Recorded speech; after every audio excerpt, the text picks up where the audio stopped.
5 de mayo se ha convertido en una de las principales fiestas, no solo en México, sino también para la comunidad hispana que reside en Estados Unidos. Desfiles, verbenas, banquetes, todo ello conmemora la importancia de esta fecha. Sin embargo, el paso del tiempo ha ido borrando de la conciencia colectiva los importantes hechos que hicieron de esta fecha un acontecimiento histórico y trascendente. Este programa especial tiene como objetivo rendir honor a todos aquellos héroes que dieron su vida por defender este suelo y reivindicar su lugar, el lugar que les corresponde en la historia y en la memoria de todos los mexicanos.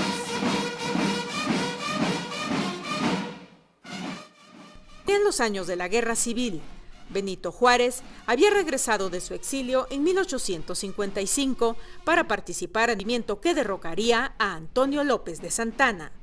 Juárez había fungido como presidente provisional con un gobierno enclavado en Veracruz y tras vencer a las fuerzas conservadoras, en 1860 regresó a la Ciudad de México para ser nombrado presidente. Sin embargo, debido a la mala situación financiera causada por 5 años de guerra civil, así como por la anterior guerra contra Estados Unidos, el presidente Benito Juárez se vio obligado a suspender los pagos a los acreedores extranjeros, suspendiendo además el pago de la deuda externa a Francia, España y Gran Bretaña. Entonces estas tres naciones se reúnen en Londres, en la famosa Convención de Londres, en donde deciden enviar una expedición tripartita a cobrar la deuda. Esa expedición llega a Veracruz en 1862 al mando del general español Juan Prim. El gobierno de Juárez envía entonces un mensaje para pues decir en pocas palabras, debo no niego, pago no tengo. Es decir, pedir una prórroga para el pago. Este acuerdo, el general Prim accede a esta petición y se firman entonces los tratados de la Soledad, que se llaman así porque se firman en una población del estado de Veracruz que se llama Soledad Oblada. Allí es en donde se realizan. Y conforme a ellos, entonces, las fuerzas de la expedición tripartita se retirarían de México. Así lo hacen el ejército español y los ingleses. Sin embargo, aunque los franceses venían como parte de la expedición, ellos traían otras intenciones, y diríamos que el cobro de la deuda era el pretexto. Tras el fracaso de los tratados de la Soledad y el retiro de las flotas españolas e inglesas, el ejército francés al mando del general Charles Ferdinand Latreille, conde de Lorenzés, sale de Orizaba hacia el oeste. 5.730 hombres franceses perfectamente bien estructurados, decíamos un ejército vencedor de Magenta, Solferino, de Crimea, de Sebastopol, perfectamente organizados, estructurados, con un uniforme y es más galardonados porque los suavos tenían las medallas y las condecoraciones, peleaban con ellas. Entonces están perfectamente, podríamos decir, estructurados. La confianza de ser invencibles. Así escribió Lorenzés al mariscal de Francia, Lannes. Somos tan superiores a los mexicanos en organización, disciplina, moral y refinamiento de sensibilidades que le ruego anunciarle a su Majestad Imperial Napoleón III que a partir de este momento y al mando de nuestros 6.000 valientes soldados, ya soy dueño de México. Pero no contaron con la bizarría y con la inteligencia también del ejército mexicano, ¿no? Como decíamos, los verdaderos héroes, Porfirio Díaz, Lamadrid, Berriozábal, Negrete, don Lázaro Garza Ayala, estructuraron perfectamente la situación. Entonces, contra un ejército de 5.730 hombres contra uno de 4.200 y también con personas que apoyaron grandemente a lo que era con armas blancas y a lo que era también precisamente a la defensa de esta Puebla. Se hace el despliegue militar y se empieza por zonas, la batalla es de 10 de la mañana a 7 de la noche. Se dice que un aguacero de esos poblanos cayó en ese momento y que gracias a eso pues también minimizaron la parte de los franceses, que se dieron la retirada hacia la hacienda de San José Rementería, en donde pusieron sus es decir, su estrategia y su campamento para para poner podríamos decir, un triángulo de despliegue.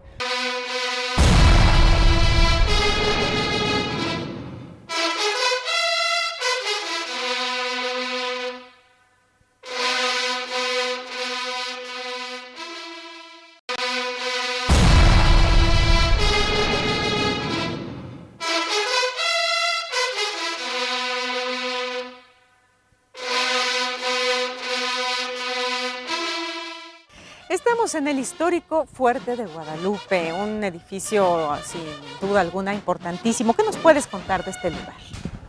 Pues antes de hablarte del Fuerte de Guadalupe me gustaría comentarte que estos puntos fueron iglesias antes de ser fortificaciones militares. En este lugar es una iglesia de planta basilical que se dedica en honor a la Virgen del Tepeyac o Virgen de Guadalupe. Esta iglesia se reestrena a principios del siglo XIX, en 1816. Podemos decir que de alguna forma que de 1816 a 1861 en este punto se venera, se le rinde culto a la Virgen del Tepeyac o Virgen de Guadalupe. De 1862 a la fecha y a raíz de la batalla del 5 de mayo y desde luego con su glorioso triunfo es conocido como Fuerte de Guadalupe. Pero loretos es para guardar pólvora y guardar armas. Y ya posteriormente hay soldados, se ocupa como cuartel militar y durante la intervención norteamericana pues se ocupa en la defensa de la patria y posteriormente en la intervención francesa. Pero realmente la capilla tampoco ha sufrido mayores cambios, ¿no? Primero fue la capilla, sí. O sea, el origen de todo el conjunto es la capilla. Posteriormente el fuerte se comienza a construir a finales del siglo XVIII. Cuando comienza la guerra de independencia, los realistas lo ocupan para la defensa de Puebla contra las tropas de Morelos, que supuestamente iban a atacar Puebla. Entonces ya cuando se empieza a fortificar. A partir de ahí ya se desarrolla todo el conjunto de fortaleza y posteriormente se ocupa como polvorín, puesto que la pólvora se guardaba en el centro de la ciudad. Hay que recordar también que el Carolino fue afectado por una explosión de pólvora porque ahí se guardaba. Entonces las autoridades de aquel entonces deciden que se traslade a un lugar más seguro. Hay que tomar en cuenta que estos cerros inician su espíritu de defensa desde las guerras de independencia, desde 1814, que es cuando se empiezan a armar con fortificación, para fortalecer las puertas de la ciudad.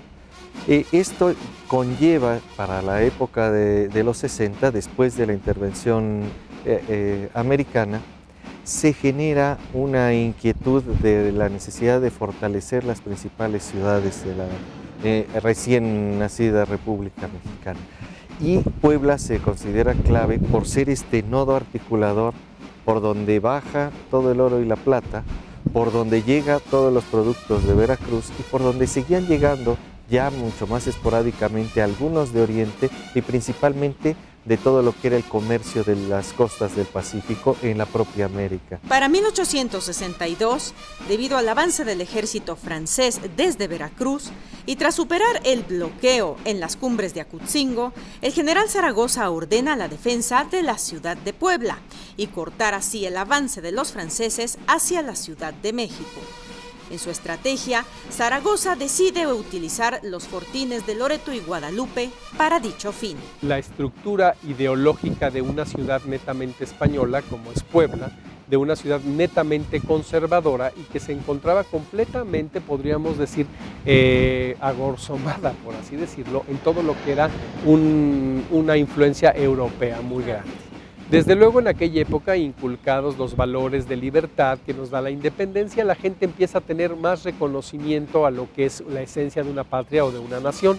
pero desafortunadamente en un sentido muy conservador, podríamos decirle, dos grupos importantes. Al llegar a Zaragoza se encuentra una hostilidad porque precisamente tenían otro modo de trato. Él estaba acostumbrado, ¿verdad? Él es de Texas, de otro estado, donde ya tiene una influencia norteamericana, y llega aquí a una influencia más conservadora, más podríamos decir de toda esta fuerza de la corona española y de todo este tipo de arraigo familiar. Aquí se tenía dos vertientes, una la conservadora y otra la liberal. Se pensaba que en algún caso la intervención o esto de los franceses iba a venir un boato, iba a venir un elitismo que iba a soltar mucho dinero y que iban a mencionar el nombre de Puebla o de las personas en muchos otros lugares y que iba a haber pues una gran entrada en ese momento de riqueza, ¿no? Ellos pensaron. Algunos otros que habían leído o que eran personas que tenían una cultura más avanzada, pues eran los que tenían un ideal de la defensa y un ideal de la soberanía para respetar precisamente lo que era el indígena, que era Juárez, que estaba respetando. Aquí encontramos siempre y hasta la fecha existen dos vertientes muy importantes. En este caso había gente que estaba apoyando, pero al momento en el que se ve que la ciudad es completamente destrozada en algunos sitios, y nunca pensaron que la mayoría de la población que estamos diciendo clase media respondiera completamente a lo que era la defensa de la patria, porque se hicieron los pelotones y la gente que tenía más dinero en aquella época huyó para Huejotzingo. Lo que es muy importante acotar aquí es que el general en ese entonces, que era el gobernador del estado, Santiago Tapia, emite un decreto que da como resultado mucha heroicidad a niños y a hombres muy jóvenes, adolescentes, que también son poco recordados. Este decreto, en donde pone el estado de sitio a la ciudad de Puebla, tiene 7 puntos importantes. Primero, declarar el mismo estado de la ciudad. Después les dice a todas las personas o hombres que están de 16 a 60 años que con el arma blanca que tengan de fuego, de pie o a caballo, formen pelotones, se nombran jefes de manzanas y estos jefes de manzanas van estructurando a los habitantes que quieran combatir contra el enemigo. En este caso, cuando hay muchas defunciones, se dice menor de edad de aproximado 14 y 13 años, no solo los de 16, sino combatieron 13, 14 y 15, son niños héroes también que estuvieron en las batallas y que son poco conocidos. Se dice que en las principales plazas, que era la Plaza del Carmen, la Plaza de San Agustín, y en la principal, que es en la Plaza de Armas, que le conocida o denominada como Zócalo, se aglomerara a estas personas con armas blancas. Estamos hablando de cuchillos de cocina, de cuchillos para copina, es decir, de cualquier arma que tuvieran para reforzar lo que era la situación, porque era un estado tremendo de sitio, ¿verdad? Entonces toda esta gente responde y dice que se excluye a los extranjeros, pero que si México les dio cabida, pues es de hombres y de patriotas coadyuvar. Todas las fuerzas de policía y todo quedan al mando de los militares y se hace perfectamente esta estructura y esto se manda a publicar y estos bandos son pegados en toda la ciudad donde las personas se pusieron alertas de lo que iba a suceder. Claro. Tenemos grandes contrastes como por ejemplo las famosas lumbreras que se hacían durante el sitio de Puebla, es decir, que en los puntos estratégicos, por ejemplo San Agustín y determinados puntos del centro, la gente mandaba a sus criados a arrojar sillas y muebles para que hubiera lumbre para calentarle el café a los mexicanos, que la gente les regalaba cosas o agua o que los franceses también se metían a las casas a esconderse. Entonces, cuando hacían estas zapas o cuando estaba en pleno durante la batalla, muchas casas eran tanto por franceses como mexicanos, las azoteas eran ocupadas, se metían adentro de las casas, se robaban las gallinas, los animales, los cerdos. O sea, Puebla vivió en estos grandes y epopélicos sitios lo que nunca pensó hacer. Eso hizo que el carácter del poblano ahora se sienta orgulloso de tener una ciudad fortificada, de tener una ciudad que ha combatido con muchos y que se ha sabido ganar su lugar en la República, ¿no?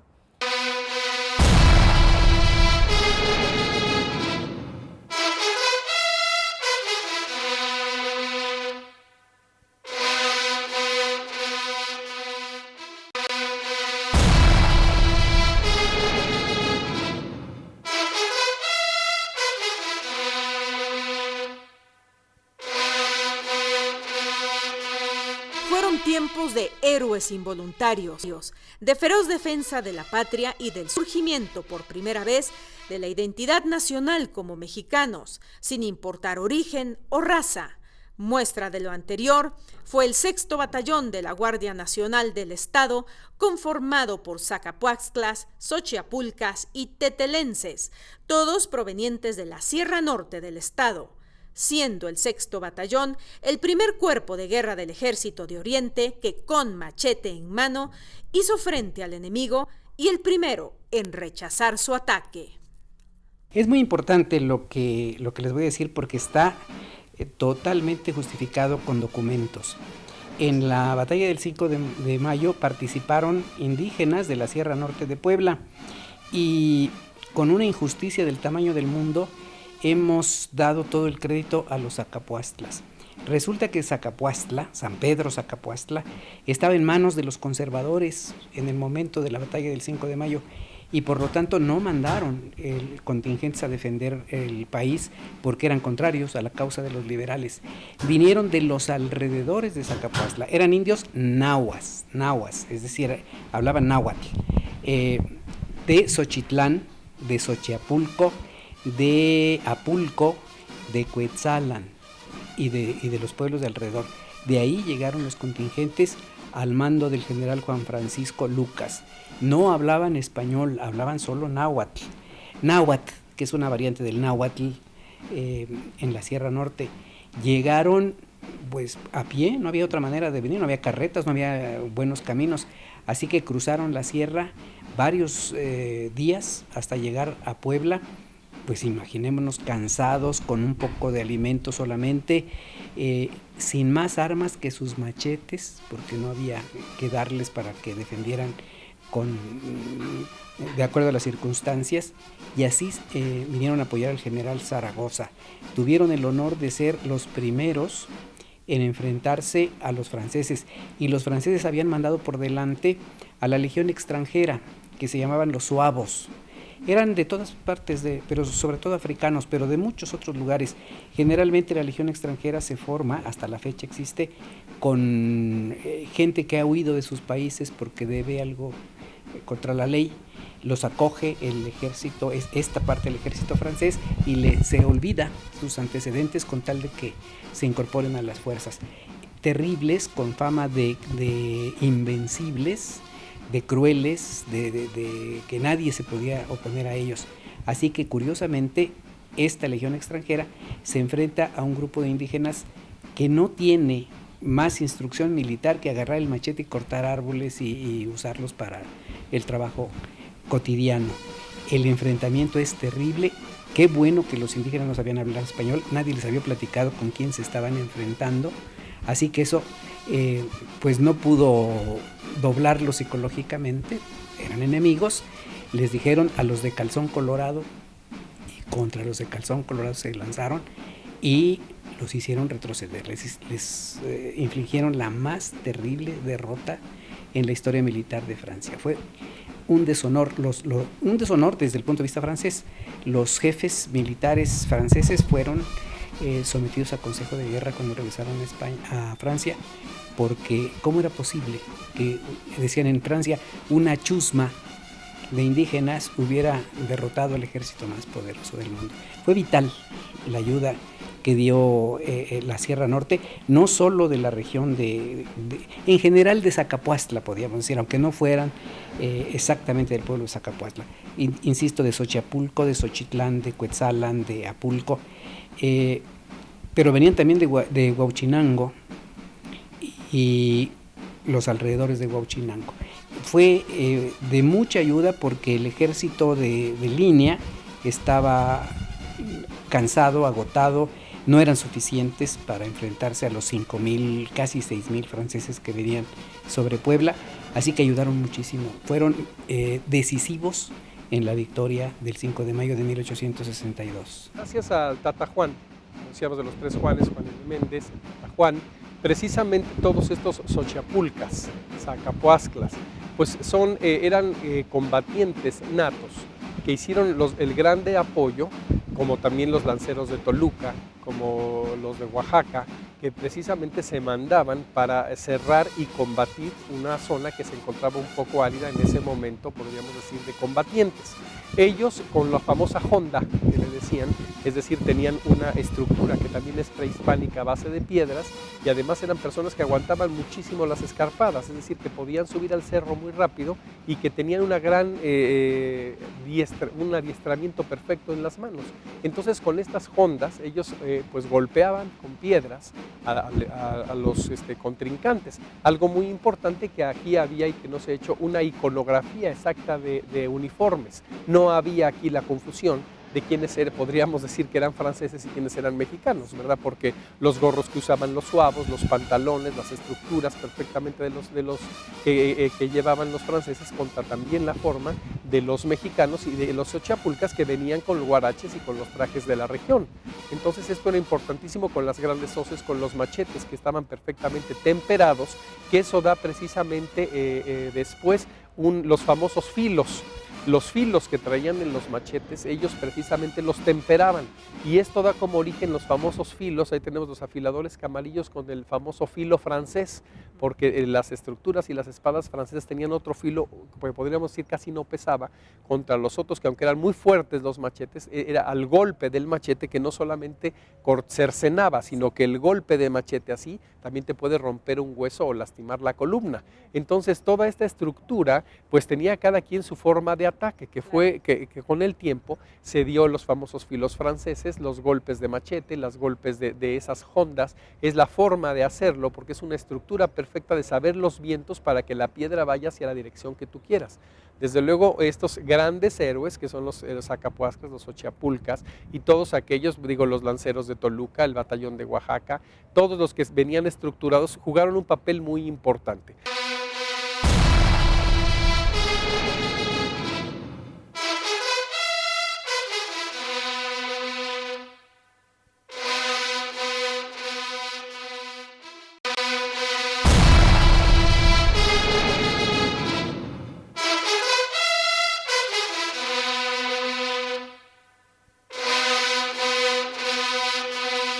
Pues ese 5 de mayo, ¿cómo se inicia propiamente la batalla?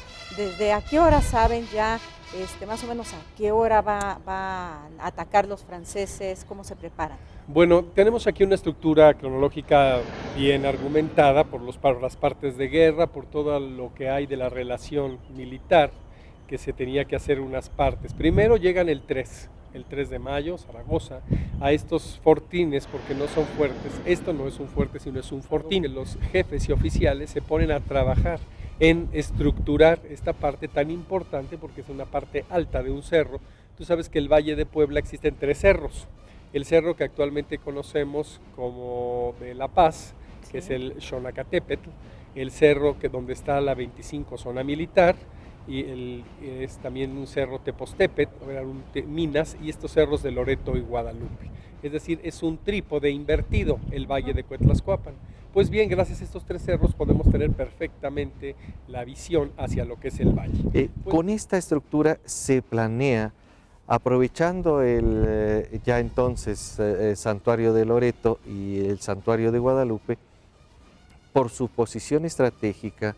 Entre los 2 fuertes tenemos 7 manantiales que hasta la fecha siguen abasteciendo de agua a la ciudad. Entonces era un sitio privilegiado porque si bien se puede constreñir aquí una defensa, se tiene suficiente agua, que es un elemento fundamental para sostener una batalla, una guerra. Por sí mismo, el ejército francés ya era una fuerte amenaza para la ciudad. A esto se le sumaba el ejército conservador, que apoyaba las ideas de la monarquía.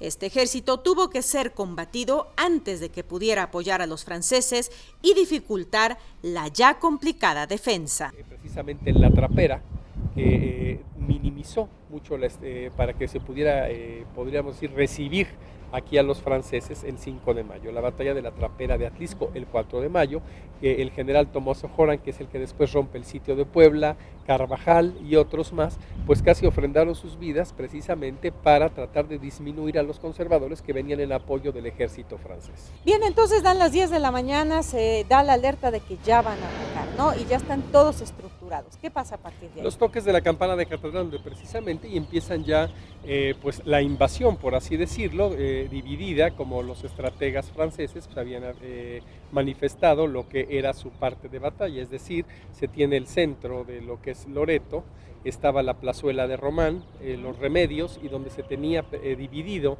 a lo que eran los generales que estaban al mando de las tropas que iban a recibir a los invasores. Aquí esta área le tocó al tepeaquense, como habíamos dicho, a Miguel Negrete, y con aproximadamente 1,200 hombres. Entonces empieza todas estas descargas, empieza toda esta estructura, no es, podríamos decir, las tropas francesas van avanzando, podríamos decir, estructuradamente y en un orden, y no se empieza un ataque completo, sino que esto se va atacando en porciones, por así decirlo. ¿Qué papel tuvo este fuerte de Guadalupe durante la batalla del 5 de mayo? Pues estás en el lugar donde se escribe la página gloriosa del 5 de mayo. Es el general Zaragoza no esperaba el ataque en este punto, ya que en este lugar estamos a 121 metros de altura en relación al centro de la ciudad de Puebla. Claro. Él esperaba el ataque por la salida de la iglesia de los Remedios. Al darse cuenta que por decisión, ya sea por error, por lo que tú quieras, el ejército francés decide atacar este punto, a pesar de su altura, atacar por la parte trasera y desde luego no darle un valor al ejército mexicano, el general hizo un cambio de estrategia y podemos decir que la fuerza del ejército mexicano se centra fuerte de Guadalupe y en las faldas del cerro, sobre todo hacia mi lado izquierdo. Todo el enfrentamiento de la batalla del 5 de mayo es hacia el respaldo del templo o fuerte de Guadalupe. Estos personajes hicieron 3 intentos por tomar este lugar. Ajá. En el tercero podemos decir que prácticamente fueron derrotados completamente. Y de ahí lo que te comento, de que estamos en el lugar donde se escribe la página gloriosa del 5 de mayo. Durante la batalla, ¿qué es lo que sucedió o qué estaba sucediendo en este fuerte de Loreto? Bueno, en este fuerte sirvió como apoyo del fuerte de Guadalupe. Hay que recordar que en el fuerte de Guadalupe es donde se desarrolla lo fuerte de la batalla. Y aquí estaba la caballería que salió en apoyo de las fuerzas nacionales. También, bueno, sí hay relatorías de que se atacó el fuerte, aunque no se lastimó mucho, y que desde aquí también, de esta parte, hacia Guadalupe, también se soltaron algunos cañonazos. También, bueno, aquí también se resguardaba la pólvora y las armas, y había un número de reservas del ejército. Pero, repito, más bien sirvió como apoyo de lo que fue en Guadalupe, toda la defensa contra los franceses. De alguna manera se habla que el general Zaragoza es el que manda demoler la altura de las torres con la finalidad de que no fueran un punto de referencia de la artillería del ejército francés, aunque él nunca esperó el ataque en este punto. Se fortifican, se hacen trincheras entre Guadalupe y Loreto con la finalidad de evitar el paso hacia la ciudad de Puebla. El 5 de mayo del 62 a las 4 de la mañana había gran movimiento en las tropas para colocarse en los puntos ya designados. El centro ocupado por las brigadas de México y San Luis al mando de los generales Berriozábal y La Madrid. A la derecha, la división de Oaxaca al mando del general coronel Porfirio Díaz Mori. A la misma derecha, los carabineros de Pachuca, lanceros de Toluca y Oaxaca y la caballería que formaba la brigada de Antonio Álvarez. La defensa de los cerros de Loreto y Guadalupe se encargó al tepeaquense don Miguel Negrete. El general Zaragoza, impaciente, esperaba que el invasor diera el primer paso en el ataque. Nuestros soldados, en cuya sangre corría la bravura del guerrero de la Náhuac, emitían al unísono un sonoro grito: ¡Viva México! Eran las 10 de la mañana en el momento en que la vigía de la torre de catedral dio los toques convenidos, anunciando la presencia del enemigo. De inmediato, este desprendió sus columnas de ataque, una hacia el cerro de Guadalupe, compuesta por 4,000 hombres con 2 baterías, y otra pequeña de 1,000 amagando nuestro frente. Conociendo la audacia del ejército francés, se cambió el plan de maniobras y se formó el de defensa, mandando a la brigada Berriozábal a paso veloz, reforzar Loreto y Guadalupe y que el cuerpo de carabineros de a caballo formara ocupar la izquierda de aquellos. Poco después se mandó al batallón Reforma de la brigada La Madrid. Al batallón de zapadores se le ordenó marcharse a ocupar un barrio que está en la falda del cerro y este evitó que subiese una columna francesa que se dirigía al mismo. 3 cargas bruscas ejecutaron los franceses y en las 3 fueron rechazadas con valor y dignidad. La caballería, sitiada a la izquierda de Loreto, cargó bizarramente, lo que evitó reorganizarse a los franceses para nueva carga. El general Porfirio Díaz, con 2 cuerpos de su brigada, uno de La Madrid y con 2 piezas de batalla y el resto de la de Álvarez, contuvieron y rechazaron a la columna enemiga y que con arrojo marchaba sobre nuestras posiciones, replegándose hacia la hacienda de Rementería, en donde los repulsados del cerro, ya de nuevo organizados, se preparaban a defenderse. Aunque las fuerzas francesas estuvieran derrotadas, tenían una gran posición numérica que la mexicana. Por tanto, el general Díaz, con empeño y valentía, lo siguió. Ambos ejércitos beligerantes permanecieron a la vista hasta las 7 de la noche, de las 10 de la mañana a las 7 de la noche, en que los franceses emprendieron su retirada al campamento en la hacienda de Los Álamos. El número de soldados de tropa mexicana muertos fue de 400. 1000 soldados franceses cayeron en la batalla entre muertos y heridos, con 8 a 10 prisioneros. 1000 por 400. Exacto. Pues fue una victoria Claro, contundente. contundente. El mejor ejército del mundo. El ejército que había vencido en Sebastopol, Crimea, Magenta y Solferino. Sin olvidar nosotros a nuestros grandes Ochiapulcas y Zacapoazclas, y a los grandes Juanes y a los grandes mexicas, por así decirlo, que defendieron como siempre su tierra con dignidad y libertad.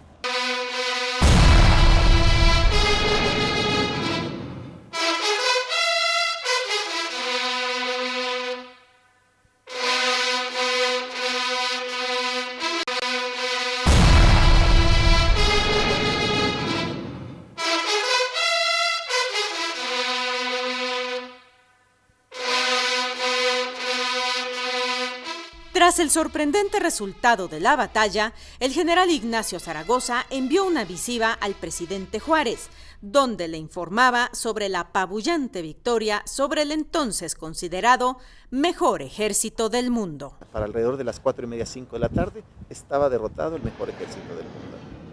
Para las 5:30 el general Zaragoza ya rendía su informe al ministro de Guerra, Miguel Blanco, que se había peleado contra el mejor ejército del mundo, que los soldados franceses habían peleado con bizarría, solo su general en jefe había obrado con torpeza. Remata dicho informe, las armas del Supremo Gobierno se han cubierto de gloria. En el lapso que está de las 5:30 a las 7 de la noche, Porfirio Díaz con Antonio Álvarez, a la altura de la garita de Mozoc, los deja considerablemente lejos de la ciudad, restando cualquier posibilidad de volver a dar un ataque ese día o al día siguiente. Era la derrota del mejor ejército del mundo. Terminada la batalla, se consolida por primera vez en la historia del México independiente la identidad como nación, un elemento nuevo y determinante que ningún otro invasor había enfrentado, lo que años después culminó en la expulsión de los invasores franceses del país. ¿Cuál fue la importancia histórica de haber ganado la batalla del 5 de mayo? ¿Qué se desprende después de este triunfo? El primer elemento y fundamental es que la batalla del 5 de mayo consolida la pauta entre República Mexicana o Imperio Mexicano y consolida en el resto del país y a partir de Puebla la necesidad de la conjugación del mosaico mexicano y que trasciende a nivel internacional defendiendo su tierra y sus derechos por encima de cualquier intervención. Después de la intervención francesa no hubo ya oportunidad de que alguien más quiera intervenir en México sin que se encuentre con hay quienes le llaman el muro de nopal, pero es este muro mexicano en donde ya nos sentimos por primera vez en la historia como mexicanos. Y esto hace que sea un fenómeno social, cultural, del que todavía no hemos terminado de desarrollarnos, que estamos en este proceso de conjugación de elementos, de consolidación, de confirmación y de apropiación de todos los distintos elementos culturales que nos hacen ser mexicanos. Bueno, estabas hablando de lo que es precisamente el nopali, el camojtli, el centli, el maíz, que desafortunadamente son elementos grandiosos de una cultura. Con todo esto que nosotros tuvimos de esta invasión de ideas, perdimos la nobleza y la gallardía de lo que es nuestra identidad como mexicanos. El mexicano no es simplemente un hombre con un sombrero grande y con guaraches. El mexicano tiene una trascendencia importantísima que viene de Yautecame, de los sembradores, de los guerreros, de los tlactocac, de los tlacuilos. Son personas perfectamente estructuradas en su quehacer en una cultura. Desgraciadamente este sincretismo que nos ha venido, podríamos decir, quitando identidad, qué bueno que ahora se hable del nopal y que se diga el muro del nopal y que se diga el muro del maguey. Todas estas plantas son estructuras que han dado origen a una ciudad y a una civilización pretérita y ancestral. Y debemos sentirnos orgullosos de que los mexicanos tenemos toda esta estructura, podríamos decir que nos da arcaica, que nos da esta grandeza. Como dices, la batalla del 5 de mayo fue un gran parteaguas que jamás imaginaron, pues fue un gran elemento que hizo identidad, no solo que hizo conocer a Puebla en el mundo. Tú sabes que durante el sitio de Puebla de marzo a mayo, falleció Jean-Marie Clément de Laumier. Era un hombre importantísimo para lo que era todos los militares franceses. Era un general que fue muerto por un soldado mexicano con un tiro en la cabeza durante el sitio de Puebla. Y hubo precisamente la batalla y los estandartes franceses a media asta, sí, guardando luto todo Francia porque un mexicano había matado de un tiro a Jean-Marie Clément de Laumier. Y así como estos grandes mexicanos con todo ese valor de los yautecame, que decía que son los guerreros, de los tlactoca, que son los sembradores, de toda esta, podríamos decir, idiosincrasia, en donde los franceses nos veían en ese entonces dibujándonos con plumas y no sabían que al ponerle plumas a un mexicano le ponen el güey copili, el gran copili, la gran xochicuali, la gran corona, porque las plumas eran ganadas en batalla. Las plumas en colores significaban preseas de guerra. Entonces, en una forma ignorante, por así decirlo, engrandecían a los mexicanos. Sirva este pequeño comentario y todas estas grandes cosas que ha pasado México para tomar lo más importante y sincretizarlos en una cultura cosmopolita. Tampoco podemos encuadrarnos a una cosa. Las culturas se van enriqueciendo unas con otras, pero siempre es bueno decirles a todos nuestros compatriotas que se sientan orgullosos de lo prehispánico, de lo mexicano. Sí, nos dibujaban con plumas porque las plumas eran honores, eran el güey copili y no cualquiera las podía tener.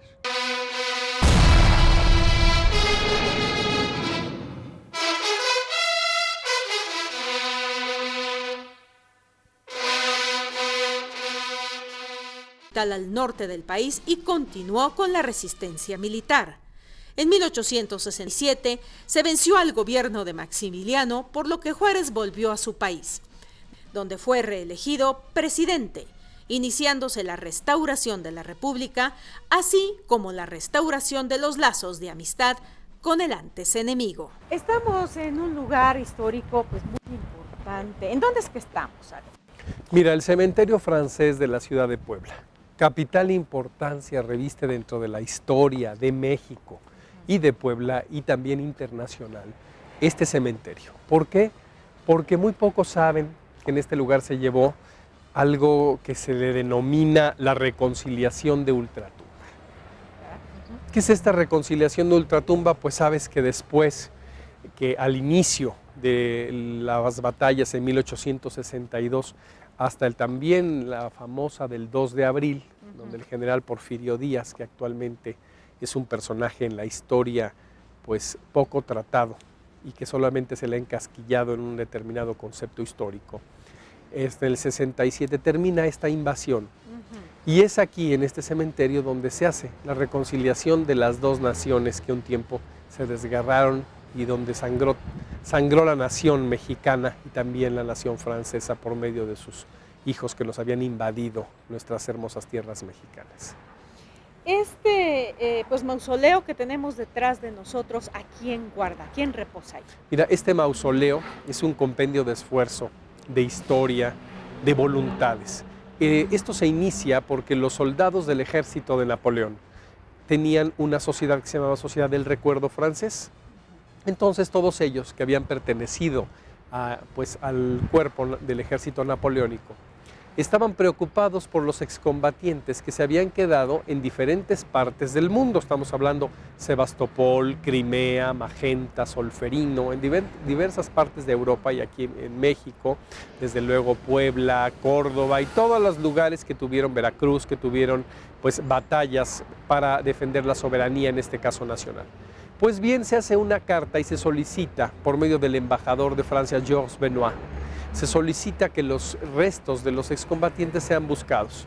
Viene el ministro, el embajador, se hace una búsqueda y ven que los antiguos cementerios de Puebla Estamos hablando del Santo Ángel Custodio, el Templo del Carmen con su panteón. Estamos hablando de Chipilo, también de diferentes camposantos. Pues estaban en muy mal estado las tumbas de los excombatientes, porque les habían dado la oportunidad de poner pues una placa, un monumento alusivo a la persona que descansaba ahí.